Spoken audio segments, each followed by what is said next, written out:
So hello everyone. आज हम बात करने जा रहे हैं एरिस्टोटल के बारे में, जो कि वेस्टर्न फ़िलासफ़र में काफ़ी इम्पोर्टेंट टॉपिक है। तो सबसे पहले मैंने क्या किया कि जो भी मुझे कवर करनी थी चीज़ें एरिस्टोटल से रिलेटेड, मैंने उसको एक कॉपी पे लिख दिया, हेडिंग को मेन ताकि दिमाग में बना रहे कि हाँ, एक होता नहीं कि बर्डन ऑफ माइंड। तो इसको लिखने से चीज़ें होता है कि अच्छा इतना हो गया, इसको कट कर दो, इतनी चीज़ें हो गई, इतनी बची हैं, तो फिर माइंड में एक रिलैक्सेशन का भाव आता है।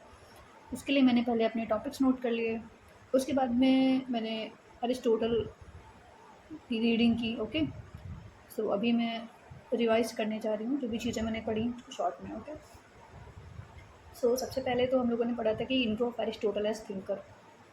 तो वो प्लेटो के शिष्य थे और उनके क्रिटिक भी थे, क्योंकि कुछ चीज़ें थी जिसमें दोनों की बातें अलग अलग थीं।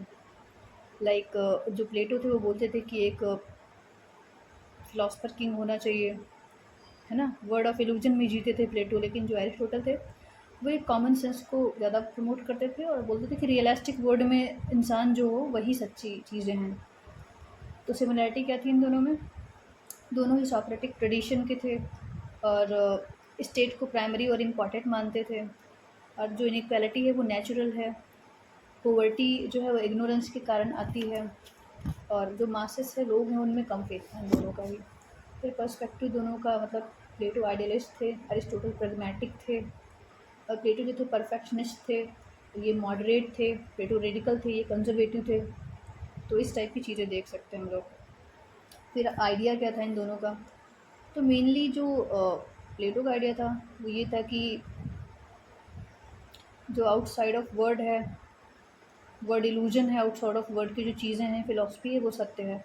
लेकिन इन्होंने क्या बोला, अरिस्टोटल ने बोला कि आउटसाइड वर्ल्ड की जो आउटसाइड है वो उतना सत्य नहीं मानता, मैं जो वर्ल्ड में उसी को सत्य मानता हूँ। और कॉमन सेंस को ज़्यादा महत्व देते हैं ये।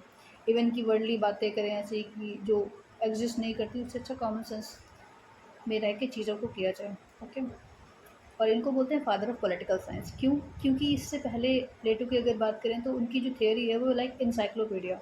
उन्होंने एथिक्स की बात की, उन्होंने लिंग्विस्टिक की बात की, उन्होंने पॉलिटिक्स की बात की, उन्होंने फिलॉसफी की बात की, तो डिफरेंट सब्जेक्ट्स की बात की उन्होंने अपनी बुक में, ठीक है। लेकिन अगर बात करें एरिस्टोटल की, तो उन्होंने एक स्टेट्स के बारे में लगभग 158 कॉन्स्टिट्यूशन जो है वर्ल्ड के, नॉट वर्ल्ड, मेनली जो ग्रीक है वहाँ के पढ़ के इन्होंने चीज़ें देखी समझी। उसके बाद में स्टेट के बारे में चीज़ें लिखी। जस्टिस क्या होता है, इक्वालिटी क्या होती है, स्टेट क्या होता है, सिटीजनशिप क्या होती है ना, ये इन चीज़ों के बारे में लिखा है। इसलिए इनको फर्स्ट क्या father of the political science बोलते हैं, ठीक है। इन्होंने प्रैक्टिकल विजडम पे ज़्यादा मतलब जोर दिया। फिर हम देखते हैं स्टेट की थ्योरी इनकी क्या है। तो इनके कुछ स्टेटमेंट्स हैं वो हम लोग देखते हैं। Man is by nature political animal. दूसरा, state comes into existence for the sake of life and continues for the sake of good life. तीसरा है, state is the highest of all associations. चौथा है, one who can live without state is either beast और god, he can be man. पाँचवा है, state is a union of family and villages. तो इनकी जितने भी स्टेटमेंट्स हैं उसमें कुछ ना कुछ रीज़न है, कुछ ना कुछ चीज़ें दी गई हैं, उसके बेसिस पे इन्होंने बोला है। जैसे कि पहला कि man is by nature political animal. तो इन्होंने बोला कि पॉलिटिकल एनिमल मतलब बिना पॉलिटिकल चीज़ हो, लाइक स्टेट्स, उसके बिना नहीं रह सकता मैन। तो कैसे? कुछ इन्होंने चीज़ें बताई हैं कि मतलब जो इंसान है वो नेचर से ही पॉलिटिकल इन नेचर है, ठीक है। उसके बाद में how he establish that man is naturally political animal.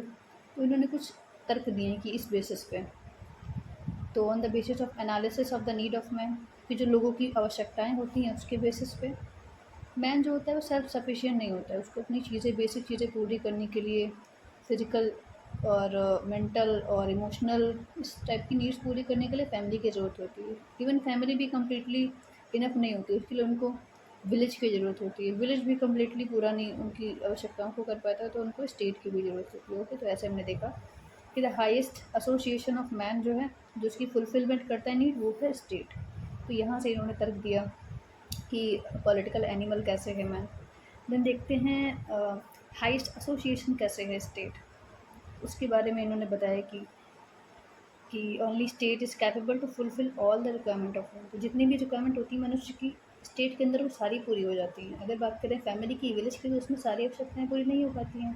तो सेकंड पे बताया कि नीदर फैमिली सफिशिएंट, वही चीज़ है कि सफिशिएंट नहीं है फैमिली और विलेज, तो इसलिए स्टेट सेल्फ सफिशिएंट है।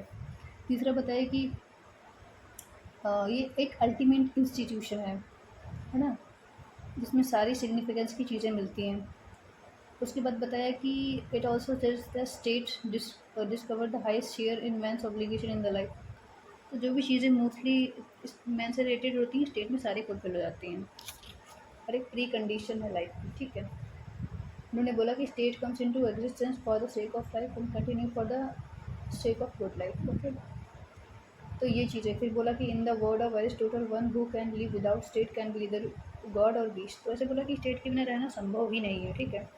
One of the basis of logic, तो लॉजिक क्या है कि हिस्टोरिकली और क्रोनोलॉजिकली तो मैन पहले आया, लेकिन मैन जो थे वो अच्छे से रह नहीं पाया, इसलिए उनको स्टेट बनाना पड़ा। जब स्टेट बन गया उसके बाद से उन लोगों ने एक अच्छी लाइफ इंसानों की तरह जीना शुरू की।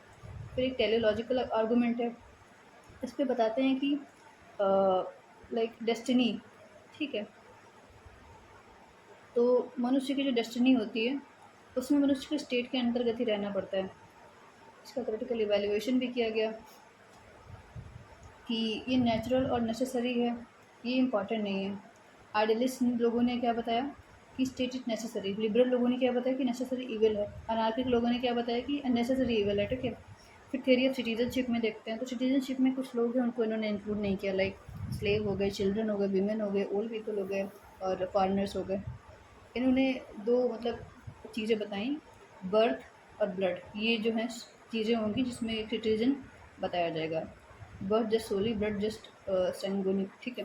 तो इन्होंने क्या कारण बताया कि ये लोग नहीं होंगे सिटीजन्स, क्योंकि जो महिलाएं हैं उनके पास दूसरे बर्डन हैं, ठीक है। बच्चे हैं मेच्योर नहीं होते ज़्यादा, स्लेव्स हैं उनके पास रीज़न नहीं है, पीपल, तो इस टाइप से उन्होंने बताया। इसका भी क्रिटिकल इवैल्यूएशन हुआ है कि ये नैरो माइंडेड शो कर रहे हैं, है ना। सिटीजनशिप जो होती है सबके लिए होनी चाहिए, इस टाइप से। थ्योरी ऑफ स्लेवरी इन्होंने बताई कि दो टाइप के स्लेव होते हैं, natural slaves, slave of law, slave by law. तो नेचुरल जो वहीं जन्मे होते हैं, बाय लॉ जो होते हैं वो कहीं जीत आता है उनके लिए होते हैं। उन्होंने बताया कि स्लेव इसलिए मेनली जो बॉडी से काफ़ी ज़्यादा स्ट्रॉन्ग हों वो स्लेव बन जाते हैं, जो कि माइंड से ज़्यादा स्ट्रॉन्ग हो वो बन जाते हैं किंग। तो किंग जो है वो स्लेव पे दया करता है उनको स्लेवरी करवा के, ठीक है। इस टाइप से उन्होंने बातें बताई। मैन ऑफ करेज जो है वो किंग है, मैन ऑफ जो फिजिकल बॉडी वो स्लेव है, ठीक है। इन्होंने बोला कि मास्टर के अंडर में काम करते करते स्लेव जो है अपने बेस्ट कैपेसिटी को कर पाता है, और जो स्टेट है उसमें भी अपना कंट्रीब्यूशन कर पाता है, ठीक है। और बोला कि इसमें रिफॉर्म भी कर सकते हैं, स्लेव जो है अपनी चीज़ों में रिफॉर्म कर सकते हैं by the help of masters, okay. तो ह्यूमेनियन कांट जो है उन्होंने बोला कि ह्यूमन डिग्निटी सबसे इम्पॉर्टेंट है, मैन जो है इन द सेल्फ, इस टाइप की चीज़ें बताई। और इंट्रिंसिक वैल्यू है मैन की, है ना, इस टाइप से। फिर थ्योरी ऑफ प्रॉपर्टी देखते हैं, तो उसमें इन्होंने तीन प्रकार की ओनरशिप बताया, जिसमें से इन्होंने दो को रिजेक्ट किया, एक को पाया, like common ownership, common use, common ownership, individual use, individual ownership and common use. तो इन्होंने लास्ट वाले को बोला कि हाँ ये हो सकता है। तो गांधी का जो ट्रस्टीशिप वाली चीज़ें हैं वो भी तो ये बोलती हैं। देन थ्योरी ऑफ कॉन्स्टिट्यूशन इन्होंने बताया, मेनली इन्होंने तीन प्रकार की बताई।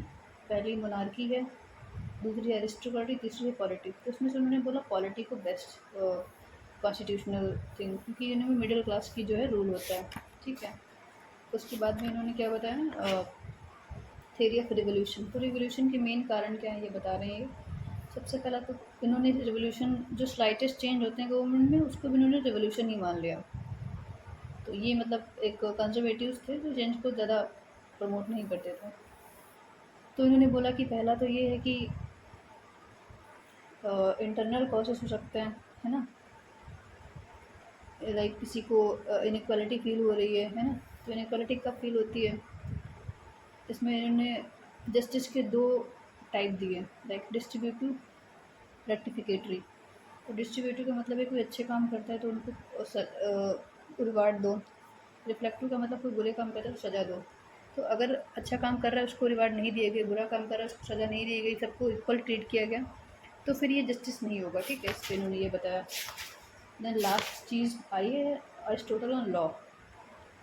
तो रूल ऑफ लॉ की जो अवधारणा है इन्होंने ही दी। उसके बाद में अरिस्टोटल जो है फादर ऑफ पॉलिटिकल साइंस, क्योंकि इन्होंने साइंटिफिक अध्ययन किया पॉलिटिकल साइंस का अपनी बुक पॉलिटिक्स में, जिसके कारण इनको पॉलिटिकल साइंस का पिता कहा जाता है। ओके, तो इस टाइप से हम लोगों ने देखा कि अरिस्टोटल जो टॉपिक है बहुत ही इंपॉर्टेंट है। उसके कुछ जो मेन चीज़ें लाइक कॉन्स्टिट्यूशन, सिटीजनशिप, उन्होंने कवर किया। So thank you so much.